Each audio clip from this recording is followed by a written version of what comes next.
دا سلام په وړاندې کولو سره د شهر ارا ټلویزیون قدرمنو لیدونکو پام کړئ د مهال خبرونو ته نن دوشنبه د 1402 لمریز کال د زمري میاشتې 14مه نیټه ده.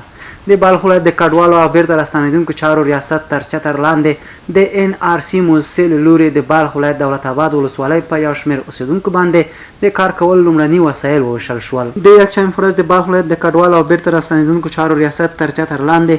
د NRC موسسې له لوري د بلخ ولایت د دولت آباد ولسوالۍ اړوند کوترانامه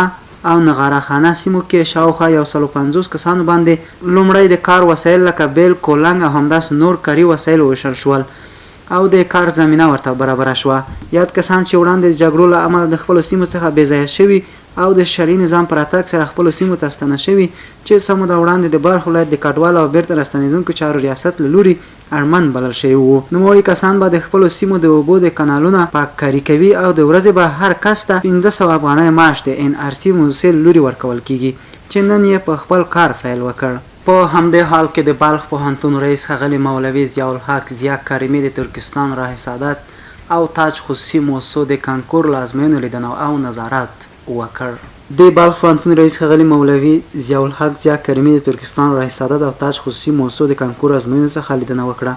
په یاده لیدنه کې چې د علمي چارو سرپرست مرستیال پوهاند امان الله مونس ورسره ملتیا کوله، د زده کړیالانو ازموینې د پروسې څارنې په موخه د یادو خصوصي موسسو له مسؤلینو او استادانو سره لیدنه کتنه وکړه او هغوی ته د ازموینې په شفافیت ټینګار وکړ تر څو وکولی شي هر څوک د خپلې خوښې رشتې ته لار ومومي او د راتلونکي نسل لپاره د هوساینې جوګه وګرځي.